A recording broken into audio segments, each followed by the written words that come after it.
今日は私が旅行の時はもちろん、日々の外出でも必ず持ち歩いている EDC ポーチをご紹介したいと思います。EDC とは Everyday Carry の略で、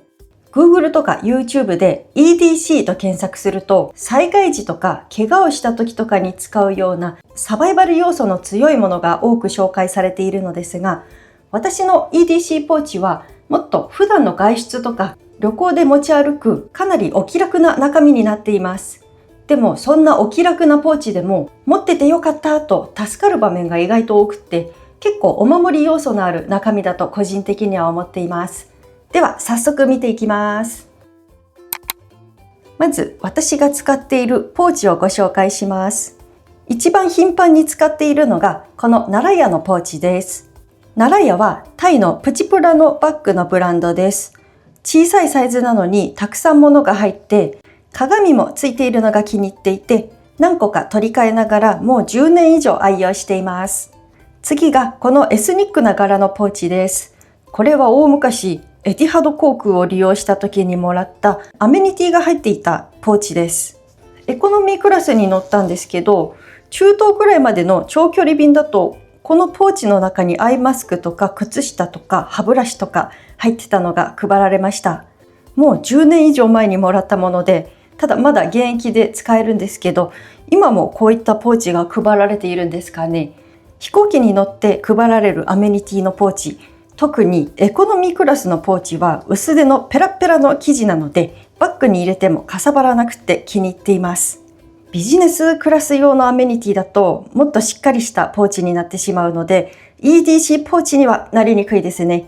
そして次がこちらのポーチ。これは以前エスティローダーのオンラインでファンデーションとか買った時にノベルティでついてきたポーチです。化粧品を買ってノベルティでついてくるポーチも薄手の生地でかさばりにくいものが多いと思います。このポーチは口が大きく開くので中身が見やすいのですが、その反面小さい小物がたまにポロッと落ちてしまうのが悩みでもあります。そしてこれが台湾のお土産で人気のメッシュ素材のポーチです。これは以前友人から台湾旅行のお土産でもらいました。こういったメッシュとか透明なポーチは中身が見やすくって軽いので日々持ち歩くのにぴったりだと思います。ではポーチの中身をご紹介します。私は普段使っているバッグが小さめなこともあって、普段はこのナラヤの小さいポーチに最低限のものを入れています。まずはこの鏡の裏にポケットがついていて、こちらに絆創膏、あと同じポケットにシミ取りシートを一つ入れています。よく白い T シャツを着るんですけど、コーヒーとかラーメンの汁をこぼしたりするので結構使用頻度が高めです。そしてこの中はまず口紅の代わりのティントバーム。今はディオールのものを使っていて、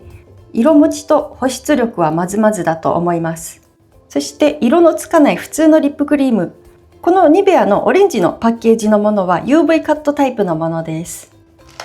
あと次が目薬。目薬はオフィスとか空調が効いた屋内だと目が乾燥するので必須です。次が櫛。櫛は学生時代からの癖でポーチに入れっぱなしにしていますが、普段は髪の毛ボサボサのまま過ごしているので使用頻度は低めです。次がヤードム。これはタイで売っているメントールのスティックです。この蓋を開けて、この細長い部分を鼻で吸うとスーッとしてリフレッシュできたり、鼻詰まり解消になります。そしてこちらの下の方を開けると、中に発汗のオイルが入っていて、こちらもかゆいところとかに塗ることができます。こちらはタイガーバームです。これは台湾とかタイとかの東南アジアで多く売られている軟膏で、瓶に入ったもうちょっと大きめのサイズは日本でもネットとかで販売されているみたいです。タイガーバームは赤色の軟膏と白の軟膏の2タイプあって、私が使っているこちらは中身が白の軟膏になりまして、発火の香りがして塗るとスースーとひんやりするタイプになります。虫刺されとかかゆい場所に塗ったり、あと頭痛がした時にこめかみに塗ったりしています。あとこれはロキソニンです。片頭痛持ちなのでいつでも飲めるようにしています。あとはハンドクリーム。手の乾燥が気になる時にすぐ塗れるように無印の小分け容器にハンドクリームを入れて持ち歩いています。でも実は最近はハンドクリームじゃなくてニベアを中に入れて持ち歩いていて、ニベアだと手だけじゃなくて顔とか乾燥が気になったところ全身に使えるので便利だなと思います。こちらはデンタルフロス。食事の後とか気になったら使えるように個包装のものを一つ入れています。以上が外出するときは必ず持ち歩いているアイテムになります。次に少し大きめのポーチを使うときの中身を紹介します。外出時間が長めだったり、少し遠出をするときに持ち歩くものになります。まずは先ほど紹介したアイテムを先に出しておきます。少し大きめのポーチだと入れているのが、まずはアルコールスプレー。実はこれは先ほどの小さいポーチを持ち歩いている時も別にカバンの中に入れて必ず持ち歩いているんですが、大きめのバッグだと結構迷子になりやすいのでポーチに入れています。このカードタイプがかさばらなくて気に入っています。次が鏡です。100円ショップで買った薄手のものを使っているんですが、これは薄すぎて使わないとき家の中で迷子になるので困ってます。今日も撮影前にいろんなところを探して奇跡的に見つけました。そして次がミントです。食事の後とかなかなか歯を磨けないときにミントを食べています。あとは風邪をひいた後とか急に咳込むのが怖いななんて時もミントを持ち歩いて舐めるようにしています。私は大昔コロナにかかった後、後遺症なのか 2,3 ヶ月咳が止まらなくて困ったことがありました。次がビニール袋。これは主に子供を連れて外出した時にゴミ袋として使っています。子供がいるとちょっとゴミが出たりといろいろビニール袋を使う場面が多いです。あとはこちらの袋には、これは生理用品です。生理用品とか織物シートを遠出するときはいざという時のために一つだけでも持っていると安心します。あとはこれは夏限定でボディシート1枚とか2枚とか必要な枚数だけ小さいチャック付きの袋に入れて使っています。こちらも夏限定で冷感ジェル。これも小分け容器に入れて外出先で汗をかいた時とかに使っています。この冷感ジェルはこのメグリズムのひんやりポイントローションというのを使っているんですけど、このローションは体に塗ると結構冷え冷えになります。全身に塗るとガタガタ震えるので注意です。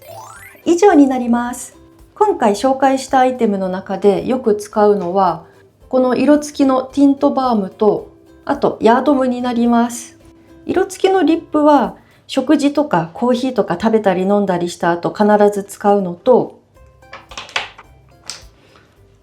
あとヤードムは車酔いとか気分が良くない時のお守り用としてポーチに入れているんですけど、実は家でも大きいものも小さいものもいろいろ使ってまして、でも日本は季節によっては花粉もあるし、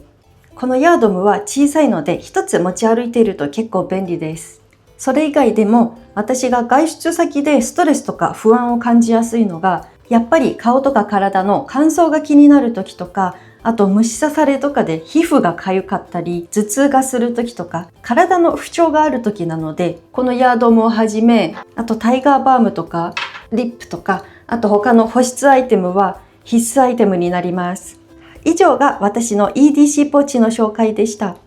結構私の EDC ポーチの中身は何年も固定されていて、アイデアも凝り固まってきているので、何か新しいものも取り入れたいなと考えています。皆さんの日頃から持ち歩いているものや、これあると便利だよというおすすめのグッズがあれば、ぜひコメントで教えていただけると嬉しいです。このチャンネルでは、年に数度の旅行を糧に日常を生き延びている私が、旅にまつわる情報やパッキングのコツ、あとは旅行の Vlog などを発信しています。私と同じように、頻繁には旅行へは行けないけど、常に次の旅行のことを考えながら日常を過ごしたいという方は、ぜひチャンネル登録をよろしくお願いします。今日もご視聴ありがとうございました。まったねー。